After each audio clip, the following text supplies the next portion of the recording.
मैं 8 महीने की प्रेग्नेंट थी और अपनी डिलीवरी के लिए अपने मायके गई थी। माँ ने मुझे फोन पर बताया, घर के पीछे की तरफ जो खाली जमीन थी ना, वहां पर एक नया कमरा बनवा लिया है। इतने सालों के बाद जैसे ही अपने घर में कदम रखा, कुछ अलग सा लगा। माँ, ये घर के पीछे की तरफ नया कमरा बनवाने की क्या जरूरत थी? अरे बेटा, घर के पीछे दूर दूर तक खाली जमीन है। तेरे पापा को कई दिनों से लग रहा था कि यहाँ पर एक कमरा बनवा लेंगे तो ताजा हवा मिल जाया करेगी।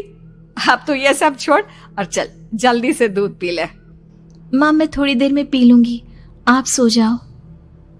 मैंने दूध का गिलास उठाकर उस खिड़की में रख दिया। पता नहीं कब आंख लग गई।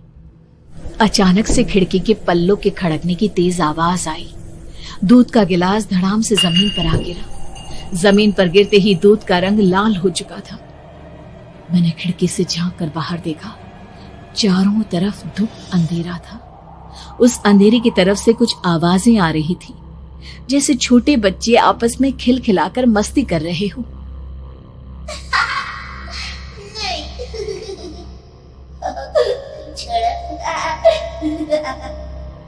इतनी रात को इतने घनघोर अंधेरे में बच्चों की आवाज कैसे आ रही है?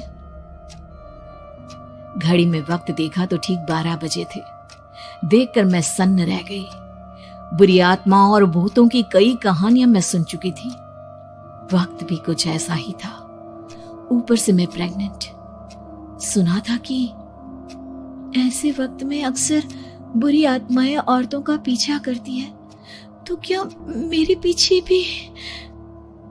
पसीने से तरबतर बड़ी मुश्किल से, जैसे कांपते हाथों से मैंने उस खिड़की को बंद किया। जल्दी से जल्दी उस कमरे से बाहर निकलकर माँ के पास जाने के बारे में सोचा, लेकिन जैसे ही दरवाजे की तरफ पलटी, लगा कोई साया हवा की स्पीड से दरवाजे के सामने से गुजर गया।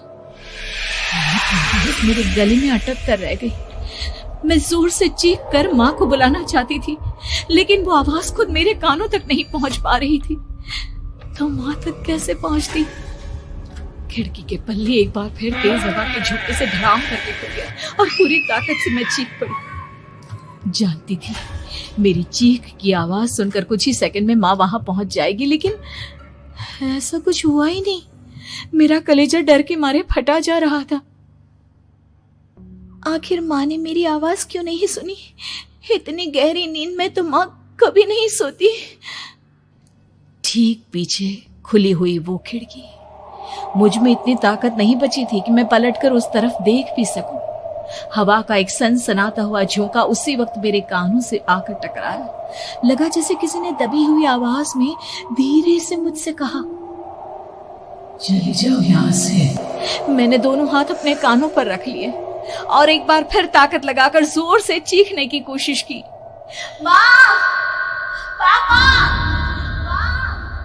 मेरी आवाज उस कमरे की दीवारों से टकराकर वापस मुझे ही सुनाई दे रही थी।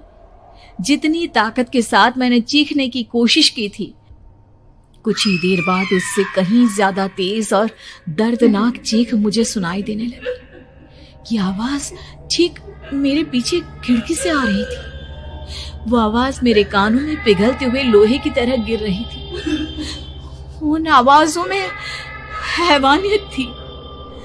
वो आवाजें किसी इंसान की नहीं है, इतना मैं समझ चुकी थी। कांप रहे हाथों से मैंने अंधेरे में कुछ ढूंढने की कोशिश की।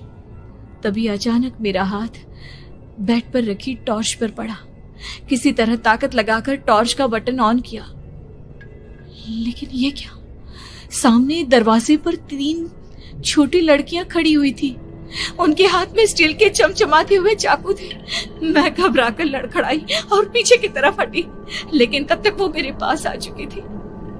उनकी गर्दन टेढ़ी थी और उनके हाथों के वो चाकू मेरे पेट को निशाना बनाने को तैयार। मैं जोर से चीखी, नहीं, छोड़ दो मेरे बच्चे को, मत मारो, मत मारो, छोड़ दो मेरे बच्चे को। सोनाली, क्या हुआ बेटा? तू इतनी डरी हुई क्यों है? उठ बेटा, क्या हुआ? हड़बड़ाकर मैंने अपनी आंखें खोली। देखा तो दिन निकल आया था। माँ मुझे जगा रही थी। मेरा चेहरा पूरा पसीने से लथपथ था। क्या हुआ बेटा, तुमने कोई बुरा सपना देखा क्या? मैं अभी तक अपने पूरे होश में नहीं थी। वो मेरे बच्चे को मार देगी माँ, वो लड़की मेरे बच्चे को। मैंने घबराकर अपने पेट को छुआ। सब कुछ ठीक था, और वो दूध जो रात को यहाँ पर गिर गया था, उसका रंग लाल हो गया था। माँ ने हंसते हुए दूध का गिलास मुझे दिखाया। तुमने दूध पिया ही नहीं, पूरा का पूरा ऐसे ही रखा हुआ है। तुमसे कहा था ना सोनाली, सेहत के लिए लापरवाही ठीक नहीं बेटा। लेकिन मैंने तो सब कुछ अपनी खुली आंखों से देखा था। ये सपना कैसे हो